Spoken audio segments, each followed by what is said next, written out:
ഇത് താമരശ്ശേരി രൂപതയിലെ Thiruvambady Sacred Heart ഫൊറോന ദേവാലയം. ഞാനിവിടെ വികാരിയായി സേവനം ചെയ്യുന്നു. Father Thomas Nagaparambil. ഈ കഴിഞ്ഞ ദിവസങ്ങൾ ഇവിടെ പോപ്പുലർ മിഷൻ ധ്യാനം നടക്കുകയായിരുന്നു. ഈ ഇടവകയിൽ നടക്കുന്ന രണ്ടാമത്തെ പോപ്പുലർ മിഷൻ ധ്യാനമാണ് ഈ കഴിഞ്ഞ ആഴ്ചയിൽ തുടങ്ങി ഇന്ന് അവസാനിക്കുന്നത്. പോപ്പുലർ മിഷൻ എന്നുള്ള പേര് സൂചിപ്പിക്കുന്നത് പോലെ തന്നെ ഈ കാലഘട്ടത്തിലും നമ്മുടെ ധ്യാനങ്ങളെ ജനകീയമാക്കുന്ന ഒരു സ്വഭാവമാണ് പോപ്പുലർ മിഷൻ ധ്യാനത്തിനുള്ളത് എന്നത് വലിയ സന്തോഷത്തോടെ ഓർക്കുകയാണ്. ധ്യാനം തുടങ്ങിയുള്ള പരിപാടികൾക്കായിട്ട് ജനങ്ങൾ കാര്യമായി വരാത്ത ഒരു സാഹചര്യം, ഒരുപക്ഷെ ഒരു 50% താഴെ മാത്രം അങ്ങനെയുള്ള കാര്യങ്ങളിൽ ജനങ്ങൾ താല്പര്യം കുറഞ്ഞിരിക്കുന്നു എന്നുള്ളത് കണ്ടുകൊണ്ടിരിക്കുന്ന ഒരു കാലത്ത് പോപ്പുലർ മിഷൻ ധ്യാനം യഥാർത്ഥത്തിൽ പോപ്പുലർ മിഷൻ ധ്യാനം തന്നെയാണ്. അതിനൊരു ജനകീയമായ സ്വഭാവമുണ്ട്. ഒരുപക്ഷെ അത് കൈകാര്യം ചെയ്യുന്ന രീതി കൊണ്ട് എല്ലാവരെയും ഉൾക്കൊള്ളിക്കാനായിട്ട് പ്രിയപ്പെട്ട വിൻസെൻഷ്യൻ വൈദികർ ശ്രദ്ധിക്കുന്നു എന്നത് ഈ ധ്യാനത്തിൻ്റെ വലിയ പ്രത്യേകതയാണ്. ധ്യാനത്തിൽ ഞങ്ങൾക്ക് അനുഭവിക്കാൻ കഴിഞ്ഞത് അതുതന്നെയാണ്. ഏകദേശം 90-95% പേര് ഈ ധ്യാനത്തിൽ പങ്കെടുത്തു എന്നത് ഈ ഇടവകയുടെ ആത്മീയ യാത്രയിലെ വലിയ ഒരു സംഭവമായിട്ട് കാണുകയാണ്.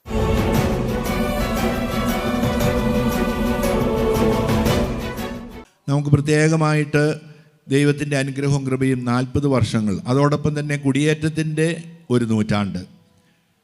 1926 ആദ്യമായിട്ടുള്ള കുടിയേറ്റം നമ്മുടെ ഈ ഭാഗത്തേക്ക് ഉണ്ടായതെന്നാണ് ലഭ്യമായ രേഖകളിൽ നിന്ന് മനസ്സിലാക്കാൻ സാധിക്കുന്നത്.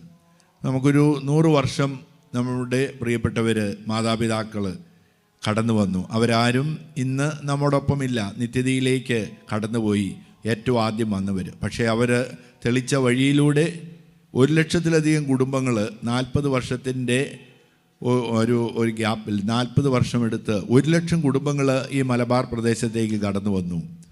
അതിൻ്റെ ആരംഭം 1926. അപ്പോൾ കുടിയേറ്റം ആരംഭിച്ചിട്ട് ഒരു നൂറ്റാണ്ട് പിന്നിടുമ്പോൾ അതിന് ദൈവത്തിന് കൃതജ്ഞത അർപ്പിക്കുന്ന ഒരു വർഷം കൂടിയായി നാം ഇതിനെ മാറ്റി വയ്ക്കുകയാണ്.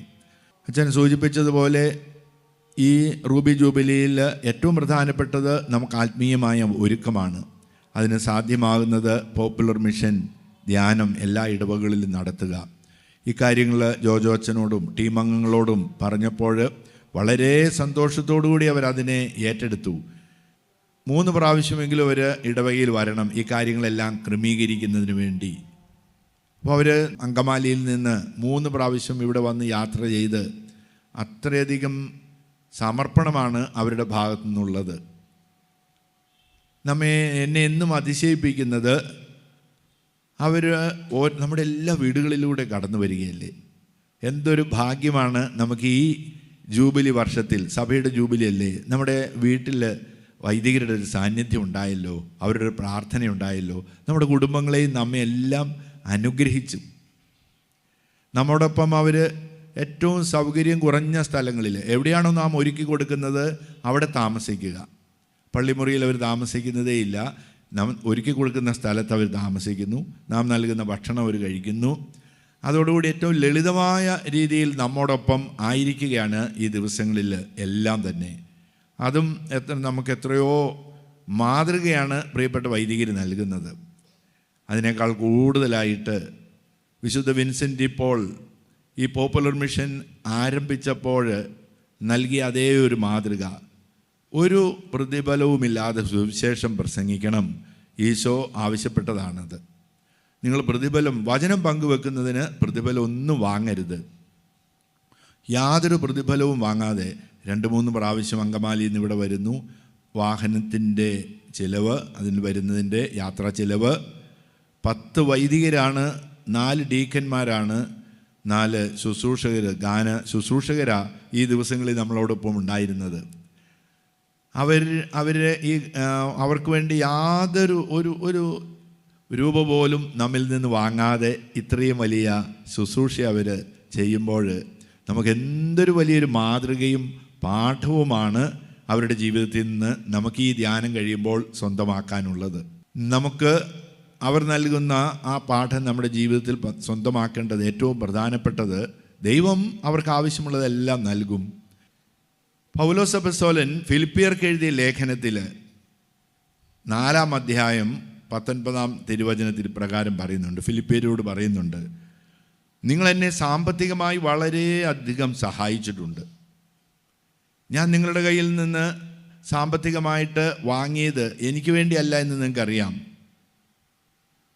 ദാരിദ്ര്യത്തിൽ കഴിഞ്ഞ മറ്റ് സഭകളെ സഹായിക്കുന്നതിന് വേണ്ടിയാണ്. അതുകൊണ്ട് നിങ്ങൾക്ക് ഒരു കുറവും വരികയില്ല. എൻ്റെ ദൈവം തൻ്റെ മഹത്വത്തിൻ്റെ സമ്പന്നതയിൽ നിന്ന് യേശു ക്രിസ്തു വഴി നിങ്ങൾക്ക് ആവശ്യമുള്ളതെല്ലാം നൽകും. Hallelujah, hallelujah. അപ്പോസ്തലൻ പറയുകയാണ്, നിങ്ങൾ എനിക്ക് എത്ര പണം തന്നു, അതുകൊണ്ട് ഒന്നുകൊണ്ടും വിഷമിക്കേണ്ട ആവശ്യമില്ല. ആ മഹത്വത്തിൻ്റെ സമ്പത്തിന് അതിൻ്റെ ഇരട്ടിയുടെ 100 ഇരട്ടി നിങ്ങൾക്കായിട്ട് നൽകും. നമുക്ക് എന്ത് നല്ല ഉദാഹരണം. അവർ നമ്മിൽ നിന്ന് ഒന്നും പ്രതീക്ഷിക്കുന്നില്ല, ഒന്നും വാങ്ങുകയില്ല, ഒരു രൂപ പോലും വാങ്ങാതിരിക്കുമ്പോൾ ദൈവം അവർക്ക് സൗജന്യമായിട്ട് ഗോവ പോലെ ഏറ്റവും പ്രധാനപ്പെട്ട ഒരു സ്ഥലത്ത് 88 ഏക്കർ അങ്ങ് നൽകുകയാണ്. ഇത് ഒരു ചെറിയൊരു അനുഭവം അല്ല. ഞാൻ ഇവരിലെ വിവിധ സെൻറ്ററുകളിൽ വിവിധ സ്ഥലങ്ങളിലൂടെ സഞ്ചരിക്കുമ്പോൾ അതിശയത്തോടെ ഓർക്കും, എത്രയോ ദാനമായിട്ട് വിവിധ സെൻറ്ററുകൾ ഈ പ്രിയപ്പെട്ട സഹോദരങ്ങൾക്ക് ദൈവം നൽകുന്നത് അങ്ങനെയാണ്. അത് നമുക്ക് എന്തൊരു വലിയ പാഠമാണ്. നമ്മൾ ദൈവത്തിനായിട്ട് നൽകിയാൽ ദൈവം അത് തിരികെ നൽകും. അവിടുന്ന് വാഗ്ദാനം ചെയ്തതുപോലെ 100 ഇരട്ടി പ്രതിഫലം നമുക്ക് നൽകും. നമ്മോടൊപ്പം ഇത്ര തീഷ്ണതയോടെ പ്രവർത്തിച്ച ജോജോച്ചനും ടീം അംഗങ്ങളും അവരോട് എത്ര കൃതജ്ഞത പങ്കുവെച്ചാൽ നമുക്ക് മതിയാകുകയില്ല. അവരോടുള്ള സ്നേഹം നമുക്ക് പ്രത്യേകമായിട്ട് പങ്കുവെക്കാം. നമ്മുടെ രൂപതയിൽ വലിയൊരു ഉണർവ്, അടുത്ത 10 വർഷത്തേക്ക് വേണ്ട ഒരാത്മീയ അടിത്തറ, കരുത്ത് നമുക്ക് ലഭിച്ചിട്ടുണ്ട്. നമുക്ക് നമ്മുടെ പ്രിയപ്പെട്ട വൈദികരെ ഓർത്ത്, അവരുടെ ശുശ്രൂഷകളെ ഓർത്ത്, അവരുടെ സേവനങ്ങളെ ഓർത്ത് ദൈവത്തെ സ്തുതിക്കാം. നമുക്കിവിടെ ഈ പ്രിയപ്പെട്ട സഹോദരങ്ങൾ 2 സ്ഥാപനങ്ങളാണ് രൂപതയിൽ ഉള്ളത്. ഒന്ന് പുതുപ്പാടിയിൽ ഒരു ധ്യാന കേന്ദ്രവും അതിനോട് ചേർന്ന് ഇടവകയും. കോഴിക്കോട് മെഡിക്കൽ കോളേജിനോട് ചേർന്ന് ഒരു ഭവനമുണ്ട്. അവിടെ മെഡിക്കൽ കോളേജിൽ വരുന്ന ബൈസ്റ്റാൻഡേഴ്സ് സൗജന്യമായിട്ട് താമസിക്കുവാനുള്ള സംവിധാനം അവിടെ ഒരുക്കിയിട്ടുണ്ട്. എത്രയോ വലിയ സേവനമാണ് ചെയ്യുന്നത്. നമ്മുടെ വിൻസെൻഷ്യൻ സമൂഹത്തെ ഓർത്ത് നമുക്ക് പ്രത്യേകമായിട്ട് പ്രാർത്ഥിക്കാം. നല്ല ദൈവവിളികൾ അവർക്ക് ലഭിക്കുന്നതിന്, നല്ല കരുത്തരായ വൈദികർ അവർക്ക് എന്നും ഉണ്ടാകുന്നതിന്, ലോകത്തിൻ്റെ വിവിധ ഭാഗങ്ങളിൽ പോപ്പുലർ മിഷൻ ധ്യാനം അത് നടത്തിക്കൊണ്ട് ദൈവത്തിൻ്റെ വചനം മനുഷ്യഹൃദയങ്ങളിലേക്ക് എത്തിക്കുന്നവർക്ക് കൃപ നൽകുന്നതിനായി നമുക്ക് കൈത്താളങ്ങളോടെ ദൈവത്തെ സ്തുതിക്കാം. നല്ലൊരു കയ്യടി കൊടുത്ത് നമുക്ക് പ്രിയപ്പെട്ട സഹോദരങ്ങളോട് അവരുടെ വലിയ ശുശ്രൂഷകളെ ഓർത്ത് നല്ല കയ്യടി നമുക്ക് കൊടുക്കാം. നമുക്ക് അവരോട് നന്ദിയുള്ളവരായിരിക്കാം, കൃതജ്ഞതയോടുകൂടി ആയിരിക്കാം, അവർക്ക് വേണ്ടി പ്രാർത്ഥിക്കാം. നമ്മുടെ പ്രിയപ്പെട്ട തോമസ് അച്ഛനാണ് ഇതെല്ലാം. ഇങ്ങനെ ഞാൻ ഈ നേരത്തെ സൂചിപ്പിച്ചതുപോലെ നോമ്പുകാലത്ത് എല്ലാ വൈദികരെയും കാണും. അപ്പോൾ എല്ലാ വൈദികരോടും ഞാൻ ചോദിച്ചു, എല്ലാ ഇടവകയിലും വരാമെന്നാണല്ലോ പറഞ്ഞിരിക്കുന്നത്, നിങ്ങൾ ഏത് മാസമാണ് ഈ പോപ്പുലർ മിഷൻ ധ്യാനം നടത്താൻ നിങ്ങൾക്ക് സൗകര്യം? തോമസ് അച്ഛൻ വളരെ താല്പര്യത്തോടുകൂടി അസൗകര്യമുള്ള ഈ ഒരു ആഴ്ചയിൽ നമുക്കത് ഏറ്റവും സൗകര്യപ്രദമായ ആഴ്ചയാണ്, അത് നമുക്ക് ക്രമീകരിക്കാമെന്ന് പറയുമ്പോൾ തന്നെ ഏൽപ്പിച്ച ഒരു ദൈവജനത്തോടുള്ള അച്ഛൻ്റെ വലിയൊരു സമർപ്പണം, എന്തൊരു മാതൃകയാണ് നമുക്ക് അച്ഛൻ്റെ ജീവിതം നമുക്ക് നൽകുന്നത്. ശാന്തമായ ആ ജീവിതം ഒരു പുഴ പോലെ ഒഴുകുമ്പോൾ ആ പുഴയിൽ നിന്ന് നമ്മൾ പാനം ചെയ്യുമല്ലേ ഓരോ ദിവസവും എന്നതുപോലെ നമുക്ക് വിശുദ്ധിയുള്ള ജീവിതങ്ങൾ കടന്നു പോകുമ്പോൾ വരണ്ട ഭൂമി ജലാശയമാകും, പുതുമഴയാൽ എന്നതുപോലെ അത് പരിപുഷ്ടമാകും. അക്ഷരാർത്ഥത്തിൽ അച്ഛൻ്റെ ജീവിതം നമുക്ക് എന്തൊരു മാതൃകയും എന്തൊരു കരുതലും എന്തൊരു സാമീപ്യവുമാണ് നമുക്ക് നൽകുന്നത്.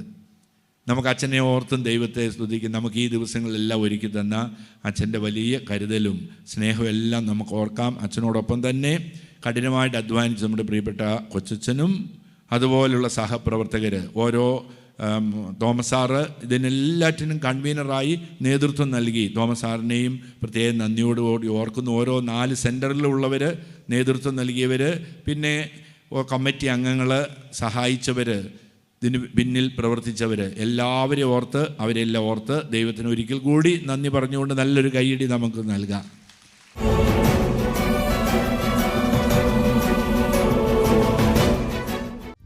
അബ്രഹാമിൻ ദൈവമേ, ഇസഹാക്കിൻ ദൈവമേ, യാക്കോബിൻ ദൈവമേ, ഞങ്ങൾക്കേക കർത്താവേ. അബ്രഹാമിൻ ദൈവമേ, ഇസഹാക്കിൻ ദൈവമേ, യാക്കോബിൻ ദൈവമേ, ഞങ്ങൾക്കേക കർത്താവേ. അബ്രഹാമിൻ ചേർന്ന് പാടിക്ക് ദൈവമേ, എല്ലാവരും. ഇസഹാക്കിൻ ദൈവമേ, യാക്കോബിൻ ദൈവമേ, യാക്കോബിൻ ദൈവമേ, ഞങ്ങൾക്കേക കർത്താവേ. എല്ലാവരും. അബ്രഹാമിൻ ദൈവമേ, ഇസഹാക്കിൻ ദൈവമേ, യാക്കോബിൻ ദൈവമേ, ഞങ്ങൾക്കേക കർത്താവേ. സൈന്യങ്ങൾ തൻ കർത്താവേ, ആരാധിക്കും നിൻ നാമം. സൈന്യങ്ങൾ തൻ കർത്താവേ, ആരാധിക്കും നിൻ നാമം. സൈന്യങ്ങൾ തൻ കർത്താവേ, ആരാധിക്കും നിൻ നാമം. സൈന്യങ്ങൾ തൻ കർത്താവേ, ആരാധിക്കും നിൻ കരങ്ങൾ വീശി ആരാധന ആരാധന തിരുവോസ്തിരൂപൻ ആരാധന. പാടിക്കേ. ആരാധന ആരാധന തിരുവോസ്തിരൂപൻ ആരാധന. എല്ലാ ദൈവമക്കളും ആരാധന ആരാധന തിരുവോസ്തിരൂപൻ ആരാധന. ഒരിക്കൽ കൂടെ ആരാധന ആരാധന തിരുവോസ്തിരൂപൻ ആരാധന. രണ്ട് കരമുയർത്തി എന്റെ ഈശോയെ ഒറ്റ വിളി അങ്ങ് വിളിച്ചേ. സ്വരമുയർത്തി വിളിച്ചോ. അബ്രഹാത്തിന്റെ ഇസഹാക്കിന്റെ യാക്കോബിന്റെ ദൈവമായ കർത്താവിനെ എല്ലാവരും പരിശുദ്ധ പരമ ദിവ്യ കാരുണ്യത്തിന്, പരിശുദ്ധ പരമ കാരുണ്യത്തിന് എന്നേരവും ആരാധനയും സ്തുതിയും പുകഴ്ചയും ഉണ്ടായിരിക്കട്ടെ. പരിശുദ്ധ പരമ ദിവ്യ കാരുണ്യത്തിന്, പരിശുദ്ധ പരമ ദിവ്യ കാരുണ്യത്തിന് എന്നേരവും ആരാധനയും സ്തുതിയും പുകഴ്ചയും ഉണ്ടായിരിക്കട്ടെ. പരിശുദ്ധ പരമ ദിവ്യ കാരുണ്യത്തിന്, പരിശുദ്ധ പരമ ദിവ്യ കാരുണ്യത്തിന് എന്നേരവും ആരാധനയും സ്തുതിയും പുകഴ്ചയും ഉണ്ടായിരിക്കട്ടെ. Hallelujah hallelujah. കർത്താവായ ഈശോയെ, അവിടുത്തെ വാഗ്ദാനമായ പരിശുദ്ധാത്മാവിനെ ഈ വചന കൂടാരത്തിലേക്ക്, ഈ നക്ഷത്ര കൂടാരത്തിലേക്ക് അവിടെ നയിക്കണമേ, അവിടെ നയിക്കണമേ. ഹല്ലേലൂയ. എന്റെ പിതാവിന്റെ വാഗ്ദാനമായ പരിശുദ്ധാത്മാവിനെ ഞാൻ നിങ്ങൾക്ക് നൽകുന്നു എന്നരുളി ചെയ്ത യേശു തമ്പുരാനെ, പരിശുദ്ധാത്മാവിനെ ഞങ്ങൾ എല്ലാവരുടെയും മേൽ, ഈ ദേശത്തിന്റെ മേൽ, ഞങ്ങളുടെ കുടുംബങ്ങളുടെ മേൽ, ഞങ്ങൾ ഓരോരുത്തരുടെയും മേൽ അയക്കണമേ, അയക്കണമേ, അഭിഷേകം ചെയ്യണമേ. Hallelujah hallelujah. രണ്ട് കരമുയർത്തിയെന്ന് സ്തുതിച്ച് 100 പേര് കളിക്കുന്ന ശബ്ദത്തിൽ സ്വരമുയർത്തി സ്തുതിച്ച് ഹല്ലേലൂയ ഹല്ലേലൂയ ഹല്ലേലൂയ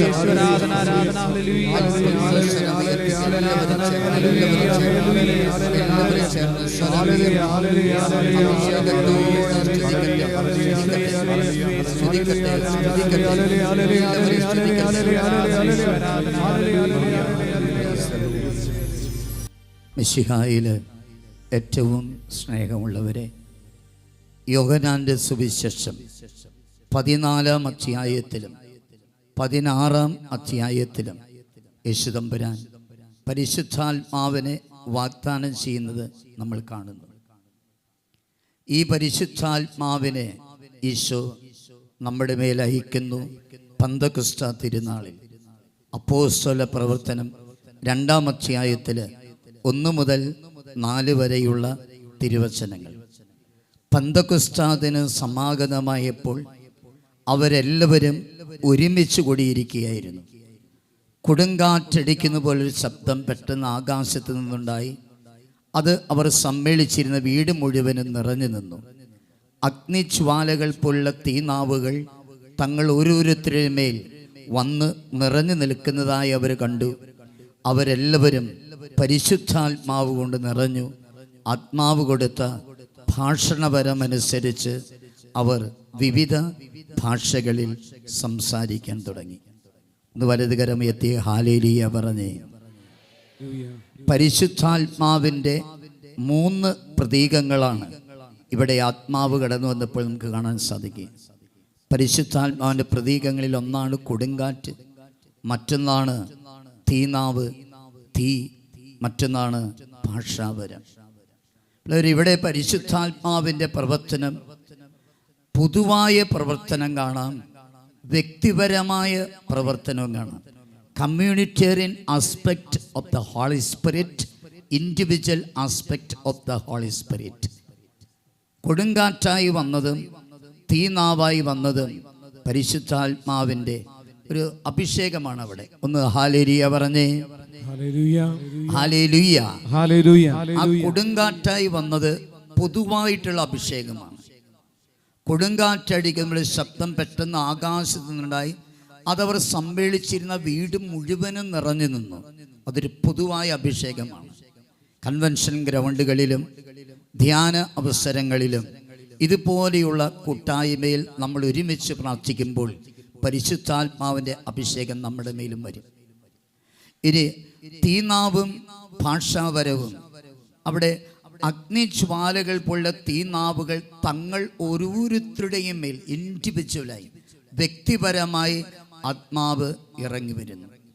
അതുപോലെ അവർ ഭാഷാപരത്തിൽ പ്രാർത്ഥിക്കുന്നു. ആത്മാവ് കൊടുത്ത ഭാഷണപരമനുസരിച്ച് അവർ വിവിധ ഭാഷകളിൽ, എല്ലാവരും ഒരേ ഭാഷയിലല്ല. അപ്പോൾ ആത്മാവിൻ്റെ പ്രവർത്തനം വ്യക്തിപരമായി നടക്കുന്നുണ്ട്, പൊതുവായി നടക്കുന്നുണ്ട്. ഈ 6 ദിവസത്തെ ധ്യാനം കഴിഞ്ഞ് നമ്മുടെ പോപ്പുലർ മിഷൻ ധ്യാനം ഇവിടെ അവസാനിക്കുമ്പോൾ ഒരു പൊതുവായുള്ള അഭിഷേകം നമുക്ക് വേണം. അതിനപ്പുറത്ത് തുടർന്നുള്ള ജീവിതത്തിൽ ആത്മാവിനാൽ നയിക്കപ്പെടാൻ വ്യക്തിപരമായ അഭിഷേകവും നമുക്ക് വേണം. ഒന്ന് വലതുകരം ഉയർത്തി ഹല്ലേലൂയ പറയൂ. 100 പേര് കേൾക്കുന്ന ശബ്ദത്തിൽ പറയൂ hallelujah, hallelujah, praise the Lord. അപ്പോൾ പ്രിയമുള്ളവരെ, ശിഷ്യന്മാർ ഈ പെന്തക്കോസ്താ ദിനത്തിന് മുൻപ് എങ്ങനെയായിരുന്നു? ആത്മാവ് വന്നു കഴിഞ്ഞപ്പോൾ അവരിലുണ്ടായ മാറ്റങ്ങൾ എന്താണ്? അത് അപ്പോസ്തല പ്രവർത്തനങ്ങളിൽ നമ്മൾ കാണുന്നുണ്ട്.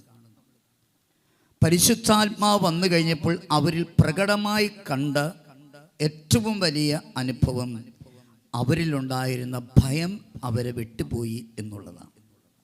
യോഹന്നാന്റെ സുവിശേഷം 20-ാം അധ്യായം 19-ാമത്തെ തിരുവചനം ഇവിടെ കാണുന്നത് ഇങ്ങനെയാണ്.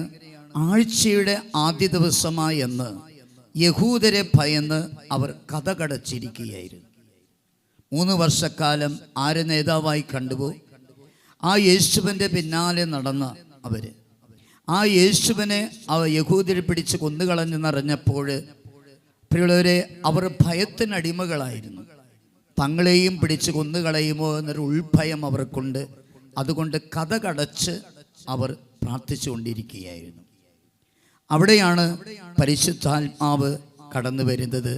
ഭയത്തിനടിമകളായി കഴിഞ്ഞവരുടെ മേൽ ആത്മാവ് വന്നു കഴിഞ്ഞപ്പോൾ അപ്പോസ്തലർ 2-ാം അധ്യായം 5 തുടങ്ങി വായിക്കുമ്പോൾ അവരുടെ ഭയമെല്ലാം വിട്ടുപോയി.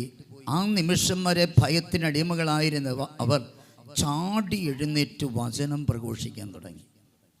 ആത്മാവ് വന്നു കഴിഞ്ഞപ്പോൾ പ്രകടമായി കണ്ട ആദ്യത്തെ അനുഭവം ഭയം വിട്ടുപോയി എന്നുള്ളതാണ്. നമ്മുടെ ജീവിതത്തിലും ഏറ്റവും പ്രധാനപ്പെട്ട ഒരു മേഖലയാണ് നമ്മളൊക്കെ ഭയത്തിന് അടിമകളാണ്. പലവിധ കാരണങ്ങളാൽ നമ്മൾ ഭയത്തിനടിമകളാണ്. ഈ ധ്യാനം ഇന്നിവിടെ ശുശ്രൂഷകൾ അവസാനിക്കുമ്പോൾ നിങ്ങൾ ഭവനങ്ങളിലേക്ക് പോകുമ്പോൾ ഭയത്തിനടിമകളായിട്ടല്ല നിങ്ങൾ പോകേണ്ടത്. പിന്നെയോ ആ ഭയത്തിൽ നിന്ന് മോചിതരായി ആത്മാവിൻ്റെ സ്വാതന്ത്ര്യത്തോടെ വേണം നിങ്ങൾ ഇവിടം വിട്ടു പോകാൻ. ഒന്ന് ഹാലേലിയ പറഞ്ഞേ. ഹല്ലേലൂയ. നമ്മിലുള്ള പ്രധാനപ്പെട്ട ഒരു ഭയമാണ് രോഗഭയം എന്നുള്ളത്. ആരോഗ്യത്തോടെ ഇരുന്ന വ്യക്തി, ഓടിച്ചാടി നടന്ന വ്യക്തി പെട്ടെന്ന് രോഗിയായി തീരുമ്പോൾ ആ വ്യക്തിയുടെ ഉള്ളിൽ ഭയമുണ്ടാകും. ആ ഭയം ആ വ്യക്തിയെ നിരാശയിലേക്ക് നയിക്കും. ഇതൊരു സത്യമാണ്. ഇവിടെ ഇരിക്കുന്ന അനേകം രോഗികൾ, അനേകം വ്യക്തികൾ ഈ ഒരു ഭയത്തിനടിമയാണ്. ഞങ്ങളൊക്കെ പ്രാർത്ഥിക്കാൻ വരുമ്പോൾ പലരും പറഞ്ഞിട്ടുള്ള കാര്യം ഇതാണ്: രോഗമാണ്, രോഗിയുണ്ട് ഈ ഭവനത്തിൽ. ധ്യാനമന്ദിരങ്ങളിൽ വരുന്ന വ്യക്തികളിൽ ഭൂരിഭാഗവും രോഗഭയത്തിന് അടിമകളാണ്. ഒന്ന് ഹാലേലിയ പറയൂ. ഹല്ലേലൂയ. ഈ അടുത്ത കാലത്ത് ഞാനിങ്ങനെ പ്രാർത്ഥിച്ചു കൊണ്ടിരുന്നപ്പോൾ ഒരു ഉൾക്കാഴ്ച കിട്ടി. അതിങ്ങനെയാണ്: രോഗം അനുവദിക്കുന്നവൻ തന്നെ രോഗിയെ സുഖപ്പെടുത്താൻ കഴിവുള്ളവനാണ്. നമ്മുടെ തലയിലെ ഒരു മുടിനാരിഴ തമ്പുരാൻ അറിയാതെ കൊഴിയുന്നില്ല എന്നാണെങ്കിൽ, നമ്മുടെ ശരീരത്തിൽ ഒരു രോഗം വരുമ്പോൾ അത് തമ്പുരാൻ അറിയാം. തമ്പുരാൻ്റെ അറിവ് അവിടെയുണ്ട്. എന്നാൽ ആ തമ്പുരാൻ തന്നെ നമ്മെ സുഖപ്പെടുത്തുന്നവനാണെന്ന് ബൈബിളിലുണ്ട്. നിയമാവർത്തന പുസ്തകം 32-ാം അധ്യായം 39-ാമത്തെ വചനം: കൊല്ലുന്നതും ജീവിപ്പിക്കുന്നതും ഞാൻ തന്നെ, മുറിവേൽപ്പിക്കുന്നതും സുഖപ്പെടുത്തുന്നതും ഞാൻ തന്നെ. രണ്ടും ഞാൻ തന്നെയാണ്. ഒന്ന് സ്വരമുയർത്തി ഹാലേലിയ പറയൂ. സ്വരമുയർത്തി പറയൂ. മറ്റൊരു വചനം ജോബിൻ്റെ പുസ്തകം 5-ാം അധ്യായം 18-ാമത്തെ തിരുവചനമാണ്: അവിടുന്ന് മുറിവേൽപ്പിക്കും, എന്നാൽ വച്ചുകെട്ടും, അവിടുന്ന് പ്രഹരിക്കും, അവിടുത്തെ കരം തന്നെ സുഖപ്പെടുത്തും. രോഗം അനുവദിക്കുന്നതും സൗഖ്യപ്പെടുത്തും തമ്പുരാൻ തന്നെയാണെന്ന് നമ്മൾ ഭയപ്പെടേണ്ട കാര്യമില്ലെന്നേ. ഒന്ന് ഹാലേലിയ പറഞ്ഞേ. വീണ്ടും ഏശയ്യ 19:22 അവിടുന്ന് ഈജിപ്തിനെ പ്രഹരിക്കുകയും സുഖപ്പെടുത്തുകയും ചെയ്യും. അടുത്ത വചനം എങ്ങനെയാണ്? അവർ കർത്താവിങ്കിലേക്ക് മടങ്ങി വരികയും അവരുടെ പ്രാർത്ഥന കേട്ട് കർത്താവ് അവരെ സുഖപ്പെടുത്തുകയും ചെയ്യും. അവർ കർത്താവിങ്കിലേക്ക് മടങ്ങി വരണം. അവർ പാപത്തെ ഉപേക്ഷിക്കണം. പ്രഭാഷകൻ 38:9-10 വചനങ്ങൾ: മകനെ, നിനക്ക് രോഗം വരുമ്പോൾ ഉദാസീനനാകാതെ കർത്താവിനെ വിളിച്ച് പ്രാർത്ഥിക്കുക, അവിടെ നിന്ന് സുഖപ്പെടുത്തും. എന്നിട്ട് തമ്പുരാൻ പറയുക: നീ തെറ്റുകൾ തിരുത്തുക, നേരായ മാർഗത്തിലേക്ക് തിരിച്ചു വരിക, ഹൃദയത്തിൽ നിന്ന് പാപത്തെ കഴുകി കളയുന്ന. ഹാലേലിയ പറഞ്ഞേ. ഹാലേലുയ്യ. വീണ്ടും ഏശയ്യ 30-ാം അധ്യായത്തിൽ 26-ാമത്തെ തിരുവചനം: തൻ്റെ പ്രഹരം കൊണ്ടുണ്ടായ മുറിവുകളെ കർത്താവ് സുഖപ്പെടുത്തും, അവിടുന്ന് പ്രഹരിക്കും, അവിടുന്ന് തന്നെ മുറിവുകൾ സുഖപ്പെടുത്തും. ഹല്ലേലൂയ. ഹല്ലേലൂയ. പരിശുദ്ധ പരമമാ ദിവ്യകാരുണ്യമേ, എന്നും എന്നും അങ്ങേക്കാരാധന. കരങ്ങൾ കൂപ്പി ശിരസ്സ് നമിച്ച് പാടിക്കേ. പരിശുദ്ധ പരമമാ ദിവ്യകാരുണ്യമേ, എന്നും എന്നും അങ്ങേക്കാരാധന. പരിശുദ്ധ പരമമാ ദിവ്യകാരുണ്യമേ, എന്നും എന്നും അങ്ങേക്കാരാധന.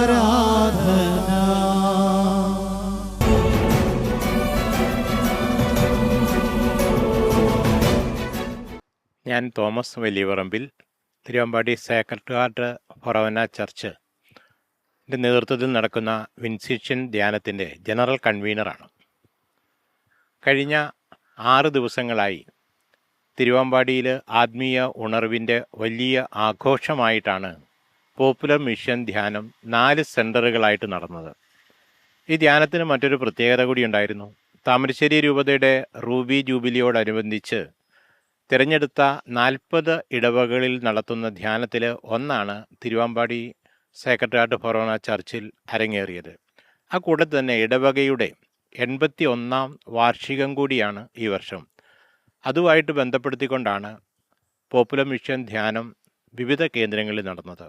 ഞങ്ങൾക്കേറെ സന്തോഷവും അഭിമാനവുമുണ്ട്. 2 പതിറ്റാണ്ട് മുമ്പാണ് പോപ്പുലർ മിഷൻ ധ്യാനം ഈ ഇടവകയിൽ ഇതിനു മുമ്പ് നടന്നത്.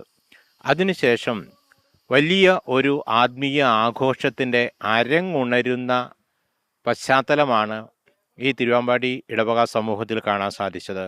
ആബാലവൃദ്ധം ജനങ്ങളും ഈ ധ്യാന പരിപാടിയിൽ രാവിലെയും വൈകുന്നേരവുമായി നടക്കുന്ന ഈ ധ്യാന പരിപാടിയിൽ പങ്കെടുത്തുവെന്ന് മാത്രമല്ല, അത് വളരെ സജീവതയും അതുപോലെ തന്നെ ആത്മീയമായ ഒരു നവോത്ഥാനം എന്ന നിലയ്ക്ക് തന്നെ ഇടവകയെ മൊത്തം ഉണർന്ന് പ്രവർത്തിച്ച ഒരു രീതിയായിരുന്നു.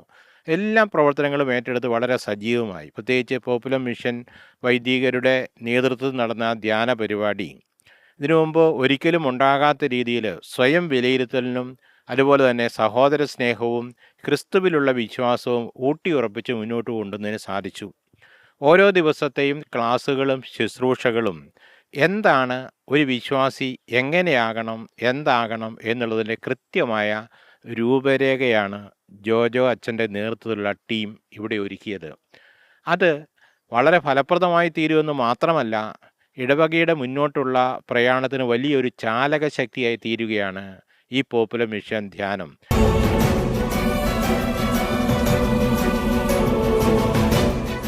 എൻ്റെ പേര് അലീസിയ ഫിനി. ഞാൻ തിരുവമ്പാടി ഇടവകയിലെ KCY മെമ്പറാണ്. എൻ്റെ ഓർമ്മയിൽ ഞാൻ ആദ്യമായിട്ടാണ് പോപ്പുലർ മിഷൻ്റെ ധ്യാനം കൂടുന്നത്. ചെറുപ്പത്തിൽ കൂടിയിട്ടുണ്ട്, പക്ഷേ വർഷങ്ങൾക്ക് ശേഷം ഇപ്പോഴാണ് എൻ്റെ അറിവിൽ ഞാൻ ധ്യാനത്തിന് പങ്കെടുക്കുന്നത്. വളരെ നമ്മൾ യൂത്തിനൊക്കെ വളരെ അനുഭവമായ ഒരു ധ്യാനമായിരുന്നു പോപ്പുലർ മിഷൻ്റേത്. ഈ പോപ്പുലർ മിഷൻ ധ്യാനത്തിലൂടെ തീർച്ചയായിട്ടും ഞങ്ങൾക്ക് യുവജനങ്ങൾക്ക് ഒരു വലിയ നേട്ടം തന്നെയാണ് കിട്ടിയിരിക്കുന്നത്. കാരണം അച്ഛൻ്റെ ടോക്കുകളിലൂടെ ജീവിതത്തെ എങ്ങനെ നന്നായി മുന്നോട്ട് വീക്ഷിക്കാമെന്നും അതുപോലെ തന്നെ എങ്ങനെ ജീവിതം നമ്മുടെ കരിയർ ആണെങ്കിലും എല്ലാം എങ്ങനെ മുന്നോട്ട് നല്ല രീതിയിൽ കൊണ്ടുപോകുമെന്നും അച്ഛൻ്റെ ടോക്കിലൂടെ ഞങ്ങൾക്ക് കേൾക്കാൻ സാധിച്ചു. പോപ്പുലർ മിഷൻ ധ്യാന ടീമിന് ഒത്തിരി നന്ദി.